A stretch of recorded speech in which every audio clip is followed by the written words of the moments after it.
More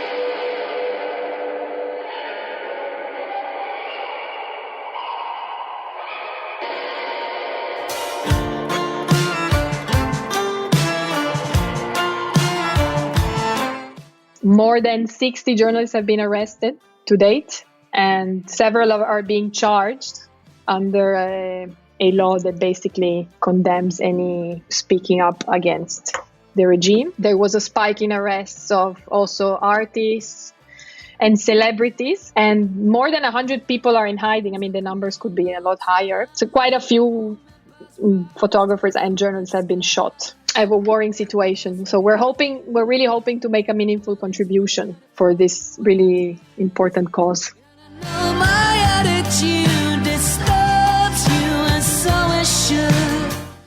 Hello and welcome to a new episode of the Yellow Van Stories, your interview podcast taking you across the globe in a yellow French camper van by the name of Fonzie. I'm your host and driver, Bastian. Today we come to you with a special episode focusing on the current situation in Myanmar. I've been following the news ever since the military coup, wondering what could be done from the enormous comfort of my home to show solidarity and support for the courageous Burmese women and men fighting for their freedom. And it turns out there is a way. Fonzie's in first gear already and we are good to go. So buckle up and get comfortable, because today we will introduce an initiative to you that takes a stand for freedom by the simple proliferation of art.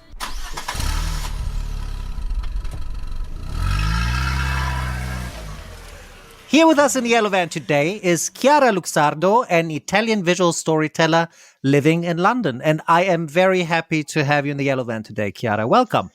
Ciao, Bastian and everyone. Thanks so much for having me. It's wonderful to have you. It's I've been looking forward to this conversation for a long time. And, likewise. Yeah. Well, okay. This flattery will definitely get you somewhere.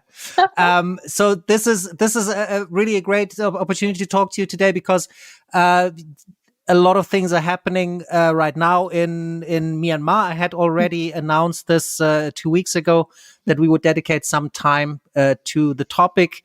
And that has very much to do with the amazing initiative that you've just started, Print for Crisis, which is trying to help and support the democratic struggle that's taking place right now in Myanmar. And we want to get into that a little bit today and know a little more about your personal history with Myanmar and how we can support what is going on there at the moment. Fantastic. Thank you so much. Thank you for taking the time. So, first of all, I would like to know you. It's definitely not the most important question today, like I very often say. But nonetheless, I would like to know what are you drinking today? Chiara? Oh, wow. Yes. Well, okay. I really wanted to have a beer, but okay. But I really needed a Coke. Oh, that's totally fine. That's totally fine. Coke's good. It's going to keep you awake. I'm very much for that. I need some sugar and some... Absolutely. It's going to help my brain. And talking to me can make them a little sleepy. So I'm very good that you thought of that as well. So I didn't think about that, by actually. all means. No. It's good. It's good thinking. It's very good thinking. So, but because, I was torn a little bit today because it's obviously we're covering a lot of ground. You're in England, I'm saying that now, even though that would have been my next question, but you're in England, you're Italian, and we're talking about Myanmar. So I was like, okay, what drink am I going to pour? So I settled for an Italian red wine, just a simple I'm so jealous Primitivo. now. Primitivo. Oh, wow. Drink for me Primitivo, as well. Bella. Amazing. Yes. So cheers. Cheers. Salute. Coke and red wine. Salute. Salute. Nice to have you, Chiara. I feel a bit ashamed as an Italian to drink Coke now, but... You should not. It's not the most expensive Primitivo. I mean, Primitivo is, as the name suggests, not the most expensive, but it's very drinkable. It's I have very to say, good, wow, that's very nice. Yeah. It's one of my favorites for sure. It's very, very nice. Yeah, it's very, very nice. So, I already said where you are right now. Can you just give us a bit of an insight where you are right now? Yeah. So I'm staying in the countryside in Lincolnshire in my mother-in-law's house. So temporarily for a month before moving to a new place in London. So it's very peaceful and quiet. Very nice. It's a sunny day, which, for the UK, it's not to take for granted. And the pubs are opening tonight. So I'm actually Really excited No to way. go. Yeah, today Are they? today actually the pubs reopen in the UK. Yeah, so the village pub is open. My word, that must be like a holiday. Oh yeah, I mean, Yes, that must be like a holiday. So British people are gonna go nuts. We were looking to book. There's a pub kind of nearby that makes really good food, and it's booked up until mid-May. All right. I'm not really surprised, actually. For a month, yeah. I'm not really surprised.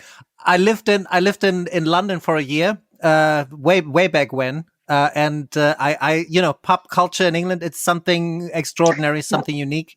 And that's why when you say that today is the day that the pubs are opening up again, it's like, wow, I can only imagine what's going on in the UK right now. Oh my God, yeah. It's a frenzy. It's absolute madness, probably. Oh yeah. Imagine tonight what's going to happen in the streets. Yeah. Yeah. After 11. That's going to be interesting. Yeah. Well, we want to hear all about it next time we speak. Please keep a diary about that. I think that'll be interesting. Have your camera ready as well. Camera ready as well. Historical that moment. Could be fun.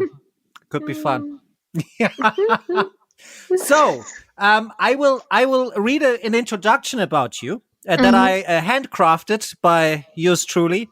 As usual, you can, if I made some grave mistakes in writing it, you please just tell me afterwards and scold me properly. But I will give it a go, and then afterwards we can see if you think that describes you a little. Awesome. Bit, thank you. Okay. So, Chiara is an Italian visual storyteller based in the UK and London. In her work, she explores identities, relationships, and gender issues. She's an active member of Women Photograph, a nonprofit launched in 2017 to elevate the voices of women and non-binary visual journalists. The roots for her interest in identity and the power of relationships can be traced back to a farm near Milan, I believe, at least, where Chiara grew up. It is a place that has been in her family's hands for many generations, and her love for the place still finds expression in her ongoing project, Family Farm. The Family Farm, the project, is an examination of the visual residue of previous generations in the form of old pictures, juxtaposing the findings with new original visual concepts and thereby galvanizing a new interpretive dialectic space that speaks of history as a living process, never complete in its evaluation and heavily dependent on the viewer's current perspective and emotional state. History, after all, is narrated. Chiara also lived and worked in Myanmar from 2015 to 2019, where she focused on LGBTQI+ projects and the organization of Yangon Pride. In her project Burma Love, Chiara places gay couples in front of romantic studio backgrounds, heavily borrowing from aesthetics of Burmese wedding photos, expressing the yearning of gay couples to be accepted into the common standards and rituals of society, ultimately to be regarded as equals amongst equals. Her love for Myanmar is still very strong. In the light of the current democratic uprising against the military junta, with rising death tolls every day, Chiara and her friend Olga Stefato, whom you might already know from a previous episode of the Yellow Van, launched the initiative Print for Crisis. Sorry. The website states, and I think this is very important to just also make people understand where this was born, how this was born, and what your intentions are. We believe, and I quote now, "We believe in the power of photography and empathy for others. In times of perpetual connection through technology, we feel responsible to not only watch, but act. Living in a world that is traumatized by fear and uncertainty, we strongly believe that helping each other is more essential than ever. We are therefore coming together to support the people of Myanmar. United, we raise awareness for freedom of expression in Myanmar with a louder voice and collect funds through a print sale of limited edition fine art prints. We're giving a platform to photographers from inside the country and those from outside who feel connected to Myanmar to make a meaningful contribution to their brothers' and sisters' democracy struggle by donating a photograph.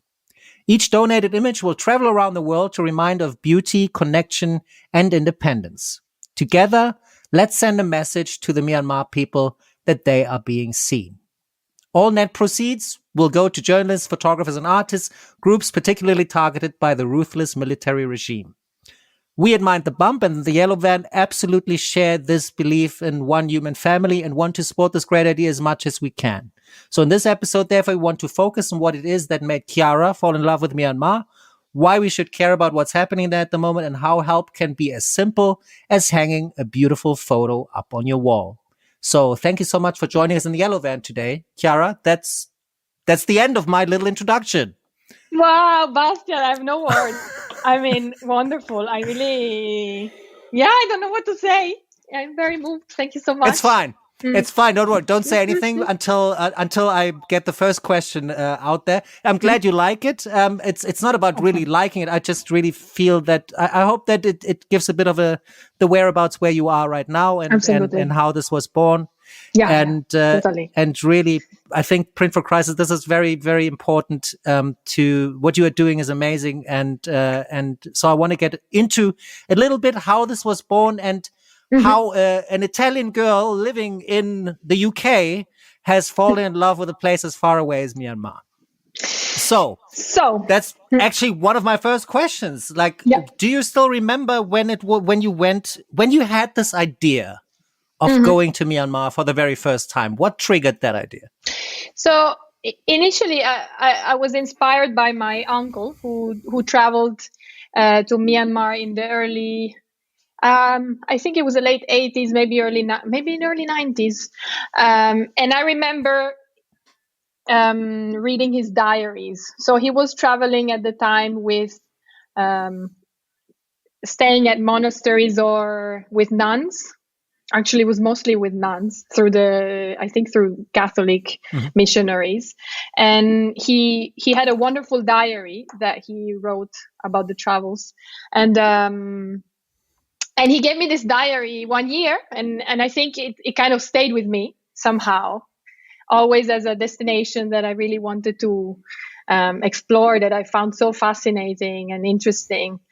And then finally the opportunity came in 2014 to organize a 2-month trip, traveling all around the country with my ex at the time. And when I fell in love with the country, I would say, after the first couple of weeks. And I thought, wow, of all the countries that I visited, it just had something special. And it just really moved me. And I found the people so different and so kind. And so, how can I say, I felt like they were really looking forthcoming, looking for connection. Yeah. So basically I started thinking like, wow, it would be so amazing to come and live here for a while. And before that, I had mostly been traveling in Asia. So my first trip was in India for an internship after my university for 4 months. And then, I did all the Thailand, Cambodia, Vietnam, all the various Southeast Asian countries, Indonesia, etc. All these nice places. But, none of them struck me like Myanmar. And so, basically I went crazy. I came back home, and in 6 months I packed my bag and I was like, okay, I'm off. Bye-bye. I finished some work I had. And off I went. But it's not so easy, to just pack your bags and say, okay, this is what I'm doing. Like there has to be a very strong emotional connection.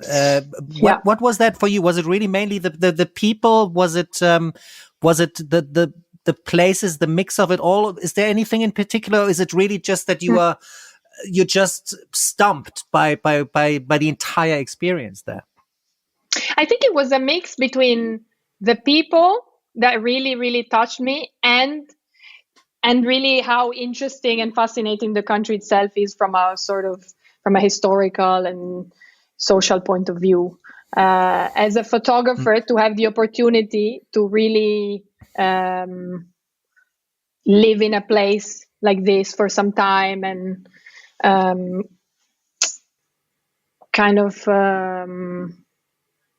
try to, because I also find it really unique compared to other neighboring countries. So I think, yeah, just the oh Madonna, I hope you can edit after. Don't worry. First of all, I can edit, and second of all, it's like, don't blame yourself, blame me, because maybe my question is just not to the point enough, which is the case very often. So don't be hard on yourself. Rather be hard on me. So no, absolutely. I will make it. I will make it. I will ask you the question a little more poignantly, right? Yeah. For me, that would be, for one thing that interests me, and that ties in a little bit also with the democratic struggle that we're seeing right now, is that Myanmar is a very multi-ethnic country, right? This is at the bottom a little bit, according to my understanding. So bear with me. You have a much better understanding of Myanmar than I do, because I've never been and I just read up on the stuff. Right. And we know there's a big gap there very often. But from my understanding, it's a multi-ethnic country. And this is what is causing a lot of the unrest in the country. So for you, when you were in Myanmar, was it something that you could identify? And I want to know this from you also, especially because you have dedicated such a large part of your work to the topic of identity and relationships. So you have a really good antenna for these things as well. Is this something that you picked up already while you were there? This multi-ethnic makeup of the society and some of the problems that come with it? Was that a matter of intriguing you as well, and maybe was something you wanted to explore? How did you feel about that? Yeah, for sure. I thought that its complexity was really interesting. I think the first time I traveled there, I had no idea of actually how really complicated and how intricate the whole situation was. And it took me a long time to understand, even, being there for maybe, years. I think even after 1 year, okay, some things I started to understand. The second year, all right, now I'm understanding a bit more. On the third year, again, like another step up. It was really a very, very long process. I studied really hard the language. And before I studied Burmese, I thought I was actually talented and good with languages. And then after I started learning Burmese, my self-esteem had like a massive drop. Because it's really a humbling experience, right? Yeah, very, very much indeed. It's the same for Greek and me. Same with Greek and me. Oh, yeah. It was really tough. It helped a lot, but of course I'm not fluent at all. But, initially to have a basic conversation, I could manage that, which really, really helped a lot in terms of connecting. But then, certain things, if you're not fluent and if you're not from the country, I think certain things are impossible to understand with our kind of culture, background, and mindset. It's just, very complicated. But in terms of, if I can make an example, like in terms of gender equality, it took me quite some time to understand really how the situation is, because initially it's not things that you would see or perceive as a foreigner in the country, actually, on a daily basis. But then, speaking to people, reading things, it was one of the first aha moments, like, oh, wow, okay, actually, this is how it is. And how was it? How is it? If you were to compare it, not that comparisons are always the best thing to do, but I think in this particular instance, maybe it will help a little bit. If you compared like the situation of the LGBTQI plus community in Myanmar, for instance, and in Italy or in the UK, where would the differences be? Wow, yeah, it's really. It's a hard one, but it's a really difficult situation because, the British during colonialism created this 377 law that basically condemns homosexuality as sodomy, and ever since it's been in the law. So in practice, it gets rarely enforced, but it really creates a climate of oppression for LGBTIQ people. And there are instances when people get arrested and they get actually persecuted with this law. I don't know if sometimes it's an excuse for getting some people out of the way, but yeah, it's quite a problem. There are a lot of cases of trans women being harassed, even by the police. So yeah, it's quite, and they are being mocked very much in sort of movies and jokes. So and there's no kind of law that could protect them, right, in these regards. Mm-hmm. So there's a clear stigmatization, and there's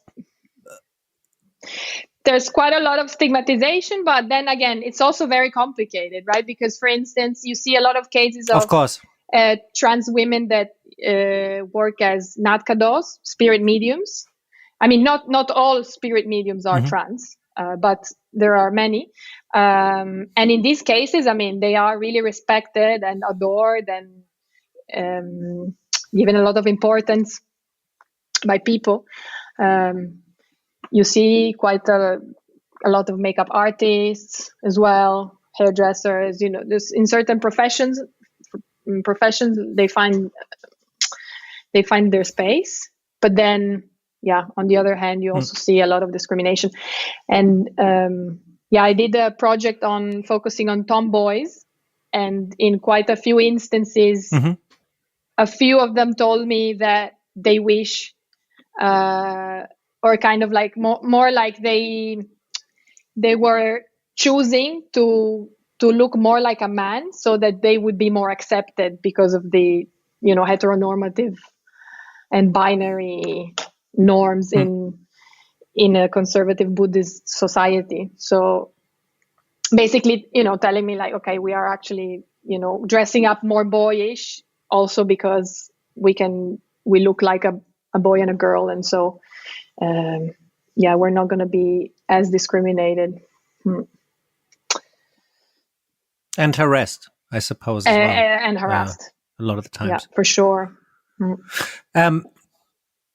So this is obviously a longer transition that this takes, unfortunately. So because things don't change overnight. We all know that, unfortunately, as much as we would like to, and you having been, making change also part of your examination of identity and everything. I think it is also safe to say that it's actually quite clear in retrospect now that you would also get involved with the Yangon Pride a little bit. And how did that happen? It's not like you go to a foreign country and then all of a sudden you're also getting involved with like something as intense and beautiful and outgoing as the Yangon Pride. So how did that happen? How did you get into that, slide into that, I would imagine, but tell us if that's right. I think initially it was a bit by accident because I did a project on tomboys and trans men in Myanmar with a colleague of mine, Sarah Magni. So she came over from Milan. She's also a good friend of mine. And we worked on this for a month together in Yangon. So we photographed 10 couples. And then I sent the project to the Yangon Pride. At the time, it was called I'm Proud because it was only a film festival at the beginning. So I sent them the photo project. They had like a contest going on LGBT work, and they loved it. And, they got in touch and they said, oh, we would really like to make an exhibition of this, blah, blah, blah. So I met them. They showed the project. Initially, I think in a gallery. Yeah. And then one of the people in the team was starting to work on the first public edition of Yangon Pride. So like the first proper, let's say, festival in a public space. So everything was growing. They finally got permission to do this from the municipality of Yangon. And, he was just telling me how things were going. They were, expecting thousands of people. They were building like a big, big, big stage with celebrities' performance. They were planning many exhibitions, drag races, lots of activities. And I remember he was that sounds quite like a hell of a party. It was so amazing. Yeah. I have to say, I wish I could go back there now. So it was. He was really swamped with the organization, and I remember telling him, "Look, if you need some help, just let me know, and I would love to get involved." And so that's how it started. So a few months later, I was on board and helping them with the first edition, which took place. Amazing. Now, so if they had three, last year was the third year, 2020. So it must have been 2018. Wow. So I think that's after you had been in Myanmar.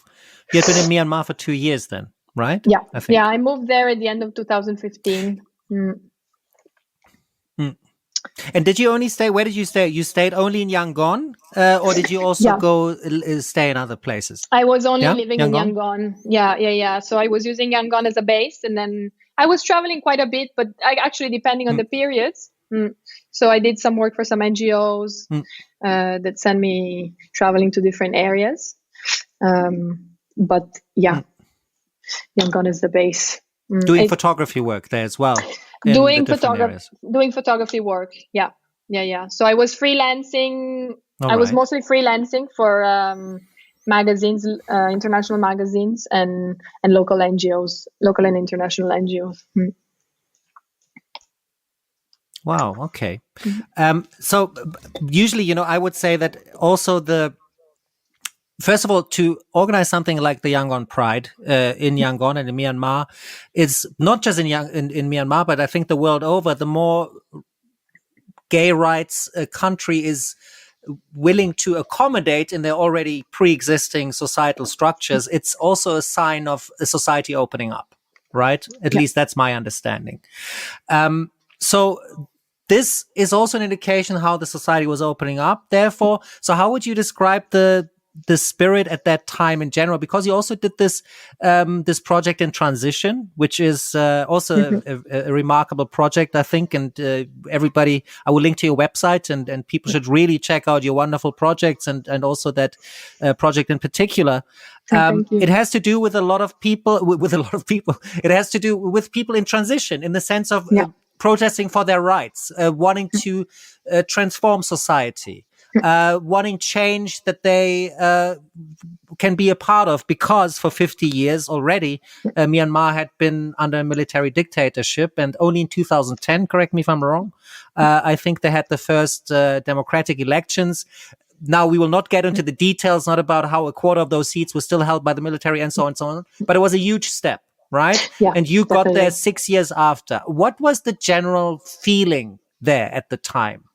Can you describe imagine that? one big change was brought about with the internet, because even when I moved there, when I was traveling there in 2014, actually the connection was really slow and SIM cards were more expensive. I mean, the years before, they would even cost $100. Nobody would have like an internet SIM card, right? In let's say 2013, 14. So then internet came and it got really cheap quite fast, and more internet companies came out.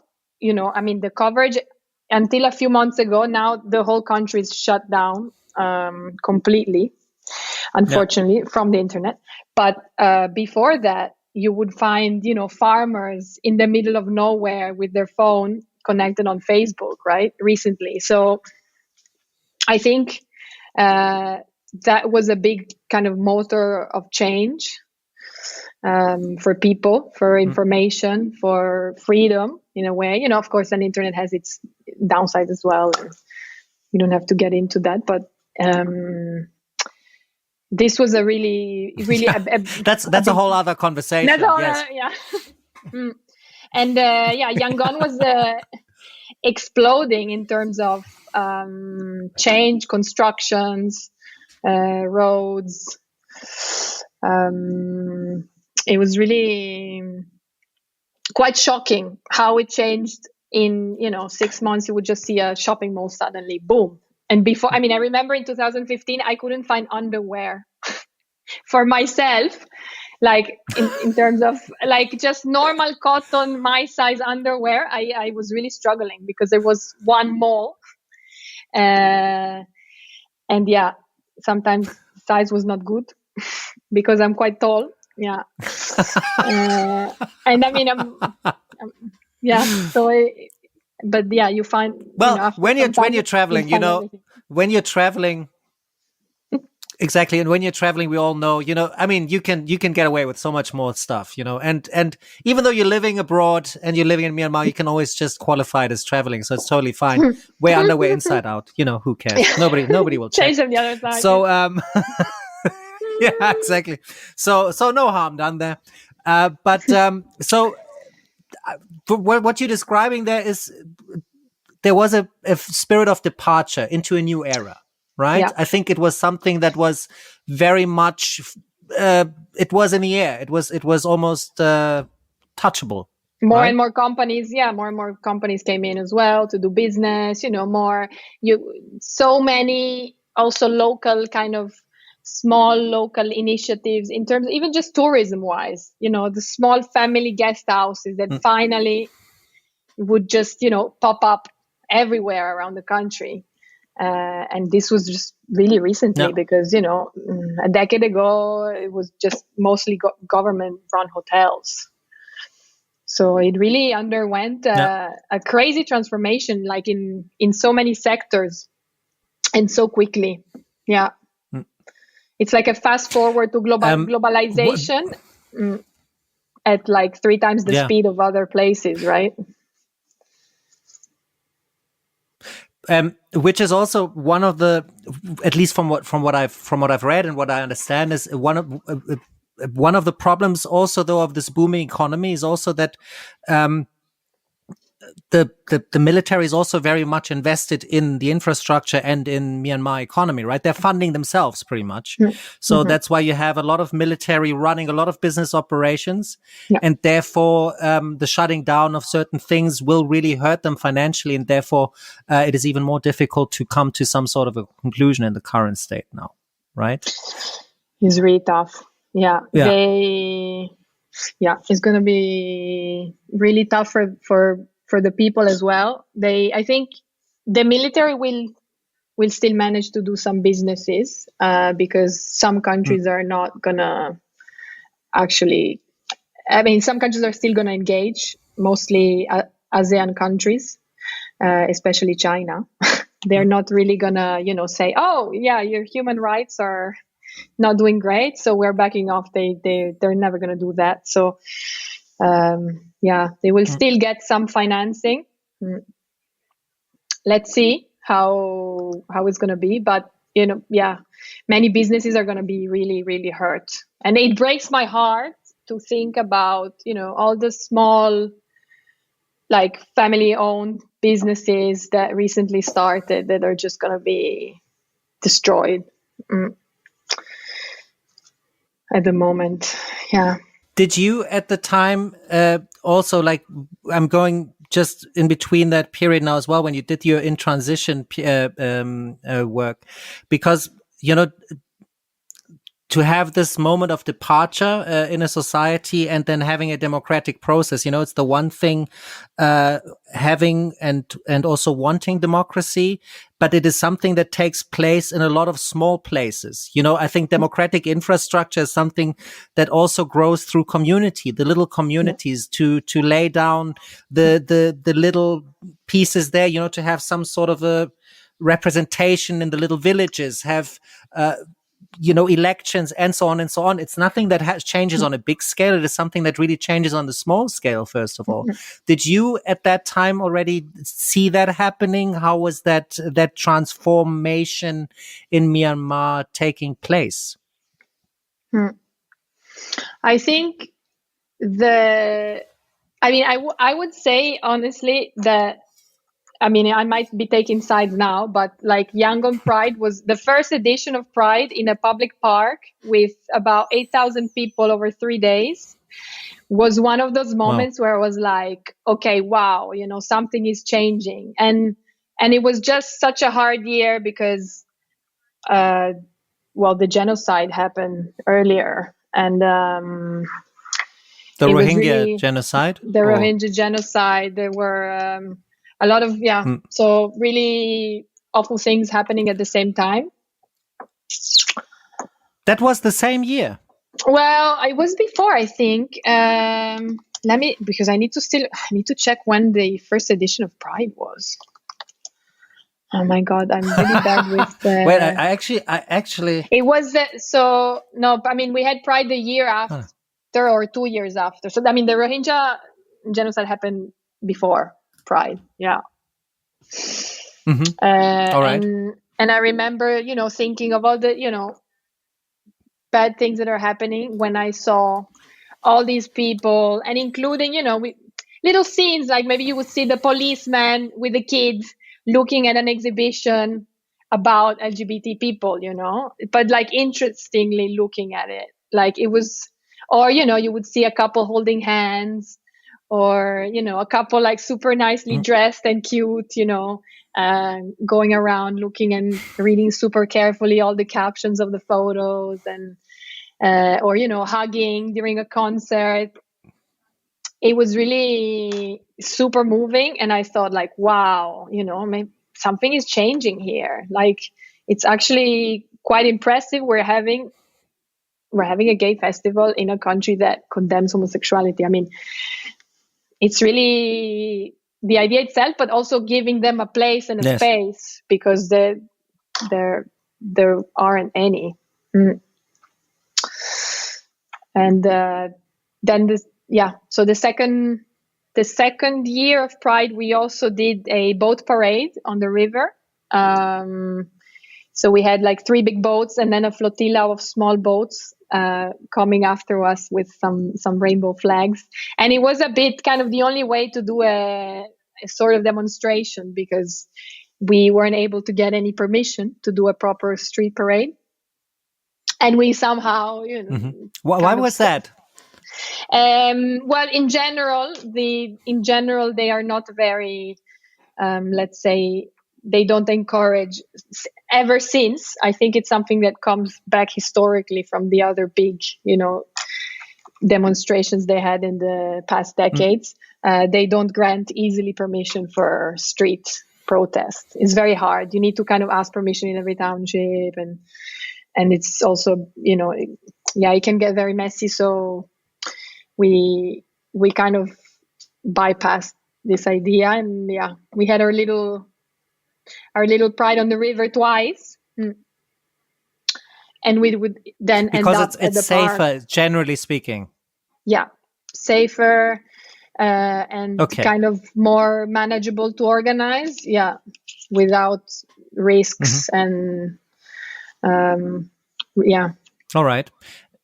And now I would like to take it a little from the time that you're describing now and to go to what is happening at the moment, because what you've just described is this departure, the spirit of departure of something new, of social transformation, societal transformation, and then just recently we've seen it. Most of us have seen it on the news. The military, they have taken over the country basically after a landslide election victory, from what I know, by Aung San Suu Kyi, which is the president, or used to be the president. Actually, nominally still is the president, right?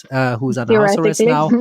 Yeah, technically, exactly. And was put on house arrest, and the military took over the streets and basically said that they will have an intermediary phase of transition of power in some way, because they are claiming that there wasn't the elections were rigged or whatsoever, what we hear a lot at the moment. So this did something in Myanmar, though, that I think rests very much in what you have just described, this spirit of that they had before, of transformation, of something new, after they had been under military rule already for 50 years, and they had the slight opening up of their country, with freedom being something else, something that they hadn't experienced like that before. So this is a yearning. They have touched this in a way, and now it's taken away from them again. Very right? well Is it said. Yeah. Could I put it this way? Yeah, absolutely. Like, amazingly said. Yeah. So, and this is the current state of affairs. So this is also why you see people not just despite, and this is something I think that we can't stress enough in this, for fear of life and limb, people are still taking to the streets, facing tanks, military vehicles, automatic weapons, and people are not, and the military, they are not afraid to use them. It's, I think, the last count, and as terrible as it is to even have a body count in that sense, or a victim, or whatever you want to call it, 600 people officially have been killed already. And I think it's safe to say that it's a lot more. More than 700 for sure. And some have not been yet verified. But it's really shocking and unbelievable. And I think especially the young generation is not giving up and is really playing a big part in this. I think understandably it's their future, and they as you said, they have tasted what freedom is, and through the internet and change, significant change, fast change, they are not giving up easily, which I wonder if that's something that kind of the military knows. But the resistance has been amazing, and women as well have taken an incredible role, have really been on the front line, both on the street as well as doing work behind the scenes in their own various professional capacities. They have been really, really fantastic. It's really moving. I think what is really so incredibly, I also struggle to find the right adjectives, because it's inspiring, whatever, but I just really, it's absolutely admirable how much courage is being shown and displayed in a situation that is you do not know what the day will bring. You go on the street, you're really at a very high risk of being shot at, of being seriously hurt or killed. And people are not backing down, and they're continuing their struggle despite all these odds. And it is something that is absolutely amazing. It also shows you what a good and what an amazing commodity freedom is. For all of us who know it, we take it as granted, we take it for granted. It's a given. But it is one of the greatest gifts that we can possibly call our own. And in Myanmar, people are exactly fighting for that right now. And it's inspiring, and I think it really needs and deserves our support just for that. The one human family that I said in the opening, this is how it functions, through solidarity. And I think this is a good moment now as well to come to the initiative that you started, Print for Crisis, with Olga Stefatu, a good acquaintance, a former guest also on the podcast, where she also already spoke about Myanmar before all of this happened. So you share that love for the country, and you decided to do what exactly? Now you explain instead of me. So I met Olga in 2015 when I had just moved to Myanmar, and she was in Yangon for one of her travels. So then we also did some traveling together. We stayed in touch. And 1 week after the coup, she reached out to me and said, Chiara, we need to do something about this. I mean, let's have a call. We really, really, really need to help and organize something from the photography community. So we had a nice chat, and she said, what do you think about organizing a small print sale? Maybe we can gather 20 photographers and just do an online temporary sale and donate some proceeds to a certain cause. I was like, okay, great. So everything since then has exploded, because yeah, we thought initially it was going to be something short and sweet, informal, small and manageable. It became a titanic enterprise. But we are super happy and proud and excited because we managed to get together 80 photographers from all over the world, including about 10 in the country. And each of them donated one image that we are selling as a fully archival C-type print for 1 month. So from today, from 12th of April to 12th of May. And we are donating all the net proceeds to media outlets and journalist support networks and network supporting cash aid for artists. So basically everything related to kind of freedom of expression, let's say. And it was the most natural, let's say, cause that came up for us as, to support our colleagues. And also the situation for both journalists and artists is really, really difficult. More than 60 journalists have been arrested to date, and several are being charged under a law that basically condemns any sort of speaking up against the regime. There was a spike in arrests of also artists and celebrities that spoke up lately in the last few days. And more than 100 people are in hiding. I mean, the numbers could be a lot higher, but yeah, from the latest that I was Probably, reading. Yeah. So quite a few photographers and journalists have been shot at. And it's really a worrying situation. So we're really hoping to make a meaningful contribution for this really important cause. I think you already are making a great contribution, because, it's, first of all, I think you are just looking at looking at the cause. The cause is wonderful. The cause is great, wonderful. It is something at least to take a stand, I believe, which is something that's very, very important. And especially with your love relationship with the country, it's wonderful that you're doing that. And also to Olga, big shout out to Olga as well. Yeah, absolutely. She's amazing. Because, and you have also managed to, I have to stress that, put together an absolutely wonderful portfolio of images. I've seen the website, and you like it. It is just so beautiful. So many beautiful images. And usually people that know me know I very easily become ironic and stuff and stuff. I won't even go down that road. It's just wonderful. It's just beautiful. It is a great page with wonderful images. And you have great photographers as well, like including you, including Olga. Names. Yeah, Nikos Ekonomopoulos. I think, my God, I'm terrible now. Yeah. Christine Perkins, John Fink from Magnum. Those are the ones that stuck with me now. Like, really an amazing portfolio of wonderful photographers for a very, very reasonable price. I think £90, if I remember. Absolutely, £90 correctly. Yeah, plus shipping.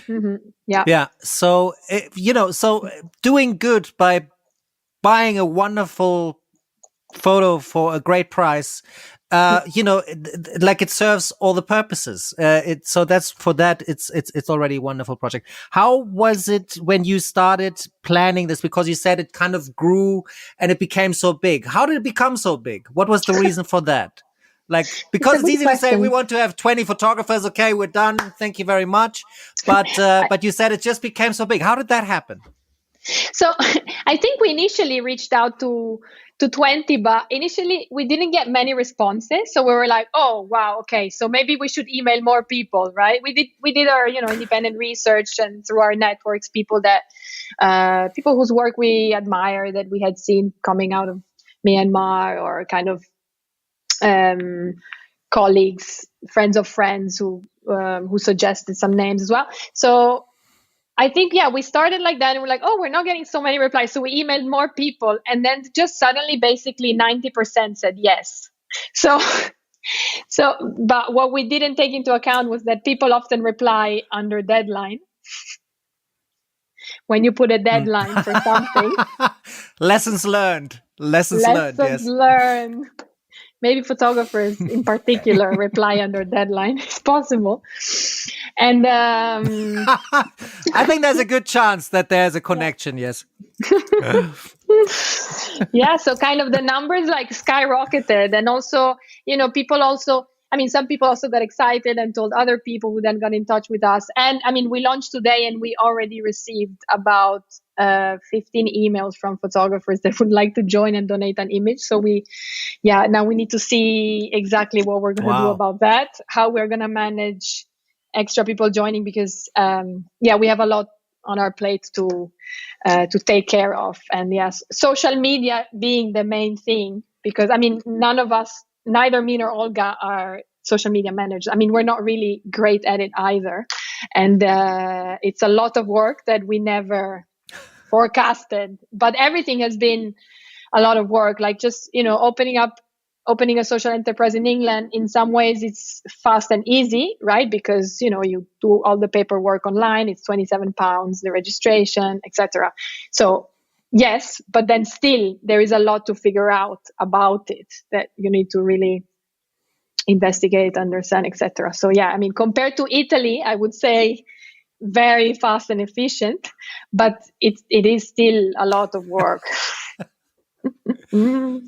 And it's an indication also of, and this is why I also asked the question, to see that you are met with so much support and solidarity, reaching out to photographers.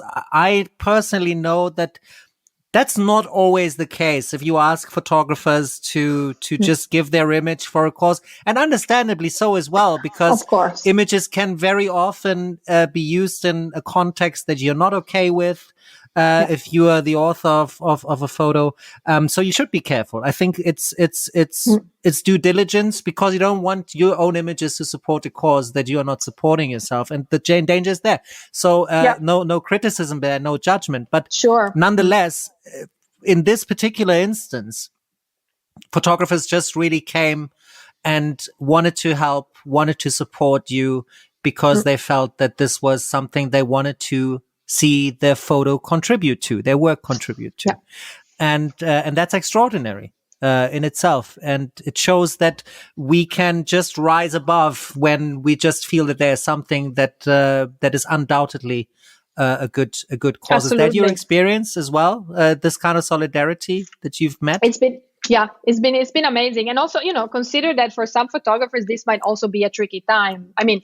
Okay, it's fine. You're donating an image. You're not doing it, but still, you're still giving a good, beautiful, important photograph for free. And I am also conscious that for some of us, these are really, really hard times. So I find it pretty amazing that the response has been overall. Of course, we got a few that were a bit uptight, and that they replied to us saying that they would never send their precious photograph to an unknown person.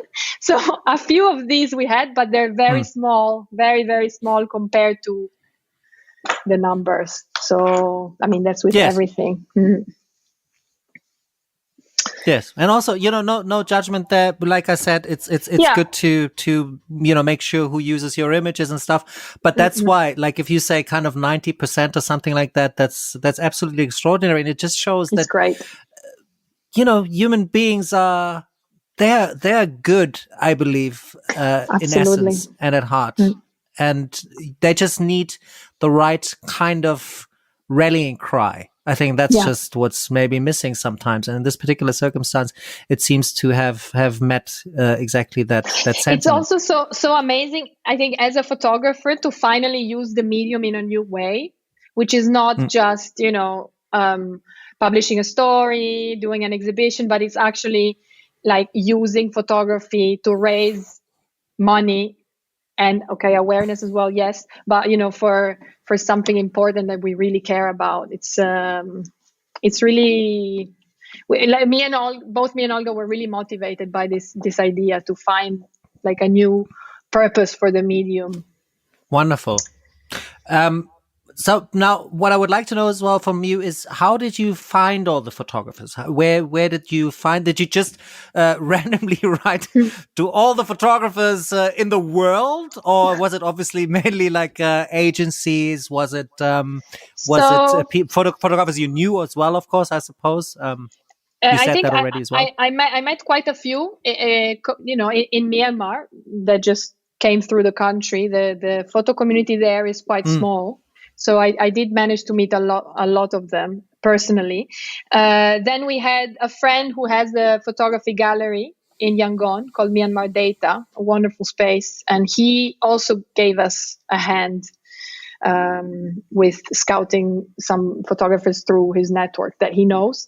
And then, I think with Olga, we put the word out, and we did also some kind of agency stalking online. So we did look up a few agency photographers, if they had worked in Myanmar.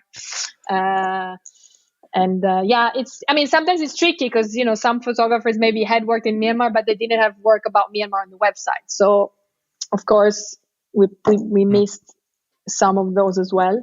But a friend also from Angkor Photo Festival, which is a festival in the region, helped us putting a little call out on Facebook. So we got a few contacts from her as well. So we did it mostly through word of mouth. I guess another way to do it would be to put out an open call. Probably it's another option. But then I guess, that would be, maybe through social networks, one could, put an official call out next time, maybe. Right. If there will be a next time, if we survive. Well, actually, this is a whole other thing as well, because in order to do this, you had to start an NGO, right? This is really not an initiative. It's give us a bit more detail, because it's a difference between, here's this initiative and I'm just giving my money to these two wonderful ladies that have this idea. But this is really, you did the whole works, right? This is the whole shebang, right? To put it with these fancy words. We had a hard time kind of figuring this out initially, right? Because, of course, you can do it from your personal bank account, let's say, right? You could also do this as an individual. However, if you want to make something professional, a bit bigger, proper, it's not really the best solution. So I guess when we were talking with Olga, we had two options initially, and one was to open our own nonprofit, and the second one was to partner with an existing organization. So the partner with an existing organization is not so simple, because actually, people, especially connected to Myanmar, very busy. It also had to be something connected to our cause, people that we trusted, people that could properly support us with accounting, banking, everything. So it turned out to be more tricky than we thought, the partnering situation. And so we opened Print for Crisis, which is a community interest company. So technically, it's basically a non-profit, because by law, there's no shares distribution. And everything is regulated through the Community Interest Company Commission. Everything is on public record, report, accounts, all of it. We found an accountant who's supporting us, a non-profit person, specialist who is helping us with reporting. And so it took a while to figure out, honestly. It was a new thing for us as well. Yes, but lifelong learning, hashtag lifelong learning. There were, my advice would be, if someone wants to put in place anything similar, just, you have to stick to it, like resilience, and keep going. There will be lots of hurdles, ups and downs, bumps along the way from all sides, things you never forecasted, weird paperwork issues, whatever, but just keep going, and eventually you're going to get there. But it probably took us 3 times as much as we thought in terms of time to set this up overall. It sounds like your average photography documentary project, the way you just put that. But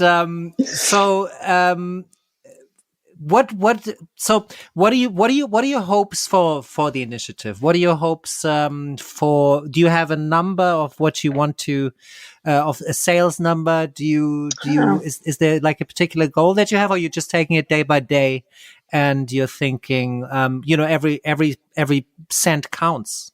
Definitely, yeah, absolutely. We haven't thought about it much. I mean, we are hoping, we're really hoping it's going to go well, and that we are going to be able to raise some good money for this. We're also planning to distribute it to different networks. So of course, it means, right, all the money has to be then divided up, basically by 4. So hopefully we will sell many. But let's see, everything, we're happy with whatever will work. And yes, so every photo counts. Absolutely. Yeah, totally. And also the idea, I mean, we really love the idea of these photos traveling to like all over the world in people's home, to just really remind us of Myanmar and not to forget it, especially now that the country is literally being cut off from the whole world, because all mobile internet and all Wi-Fi's are off. They are cutting fiber lines as well. So less and less information is going to come out of there. We're just really hoping to keep momentum and keep Myanmar in our thoughts. I think what you're just saying is also important to point out, that it's very difficult to get an inside picture of Myanmar at the moment, because as we're speaking, everything is being closed. You've repeatedly said that the internet is being shut down. So we've also been trying on our side because it's always, I understand that it's always, now there's a German and an Italian talking about Myanmar. Obviously, who can best speak for Myanmar are Burmese people themselves, right? We're very much aware of that, but it is very, very difficult at the moment to have your ear on the ground and to reach people there, because the infrastructure at the moment is almost non-existent to make a remote call like we're doing right now. Yeah, we'll keep on trying, of course, as well, and see what we can do. But in the meantime, it's it's an Italian and a German here. Yeah. And that's it's wonderful what you are doing. The initiative is really worth supporting, and even regardless of the cause, the images are just beautiful. So I think I just have to stress that enough as well. You have also an image in there. It's great, and I think. Yes. Is there anything else that you have on mind that you would like to share with the audience? I read here, and this is what you said. I just want to quickly read that actually before you share your thoughts. Each donated image will travel around the world to remind of beauty, connection, and independence. Together, let's send a message to the Myanmar people that they're being seen. Is the best way to describe, the initiative as well. Art being a medium that connects, that builds bridges, and that puts us all a little closer together, maybe. Absolutely. I think that's... Yeah, absolutely. So, I think I can't stress enough. I think we have done this. We will also try in the next 3 weeks. Well, you just said you launched today, so today is Monday the 12th. The episode will be coming out on Thursday. which is let me do my maths right, 12, 13, 14, 15th of April. So coming out in 3 days. And we will be covering this and supporting you in this with additional interviews. We have some things lined up. Like I said as well already, we have to see how everything works out, because it is a little difficult to have a call into Myanmar and so on. We're seeing what we can do for the there. internet, unfortunately. Yeah, exactly. So we will see what we can do, and in the meantime, really, I can just recommend highly to everybody listening today that they get a really very, very, very reasonably priced, very beautiful photo on printforcrisis.org. I will link to that, and it is it will definitely be worth each and every one of your time. Super. Anything in closing, Chiara? Anything you want to share with the audience? Thank you so much, Bastian. I mean, I think it was great. Thank you. I'm sorry about my limited cognitive capacity today, because with the launch and all the work and last night being up until late, it's been a bit of a brain. What are you talking about? Slow First brain. of all, you've been doing great. You've been doing absolutely wonderful. It was absolutely wonderful to have you on board of the Yellow Van. And really, I mean, if there is one good excuse anyway, if you really think there was some lack in your cognitive performance today, then you have been up and nights and days running this, trying to figure it out. I also know that you had extreme trouble opening a bank account, and you had to deal with a lot of with a lot of unexpected major forces, to put it that way, and. And so really, no reason to apologize. Only for me to say thank you that people like you are doing this in a time where people need to be seen and need to know that they're not alone, and the world is watching and giving them their attention. So and thank you very much for doing it, for sharing it and talking so well about it. Really. It's been an absolute pleasure. I don't know if I talk well about it. I do my very best, but no. Anyway, okay. This is where I have to cut all the microphones. Chiara, it was such a pleasure to have you. Keep doing the wonderful work that you are doing. And like I said, the next weeks we will also report back and see what's happening and keep this in our focus. So thank you very, very much for being with us today. Thank you so much. Have a wonderful night. Grazie. And speak to you soon. You too. Ciao, Super Bastian. Thank you. And this marks the end of this week's trip in the Yellow Van. If we managed to spark your interest and solidarity for current events in Myanmar, please take 5 minutes and visit printforcrisis.org. Even if you are just in it for a nice, affordable, limited edition fine art print for your wall, this is a great opportunity to fill that nagging blank space above your dinner table. Because, as it turns out, doing good for yourself as well as others doesn't have to be mutually exclusive. And don't forget to tell your friends about it either. All information about Chiara and what she does besides coming up with valuable initiatives you can find in the show notes, along with all other relevant links to today's conversation. Thank you so much for coming along on the Yellow Van today. We hope you enjoyed your time on the road with us. We sure enjoyed our time with you. If you feel I missed some essential questions or follow-ups, like I'm sure I did, send them to us and we will have them answered for you. Or get in touch with Chiara directly through the Print for Crisis website for everything directly related to the print sale.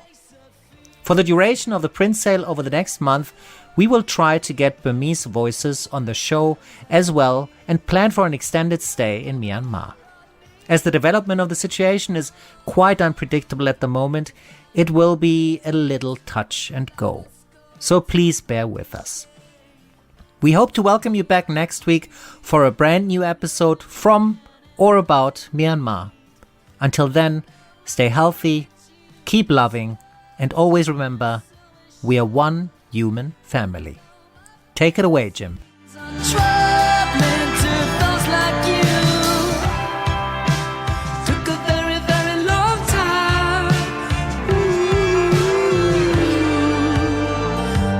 Message is clear. Keep living in the face of fear. Keep shouting that you are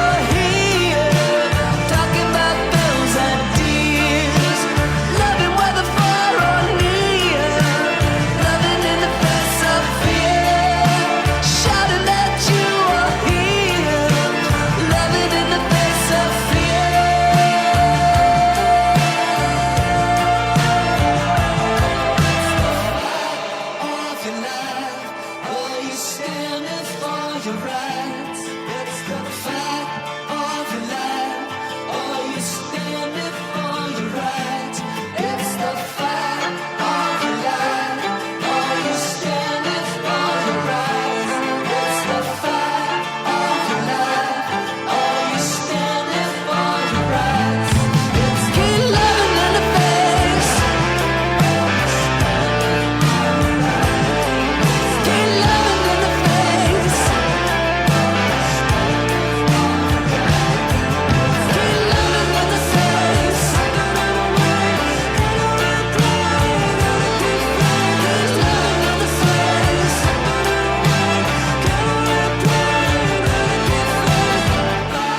Of your life, are you standing for your right?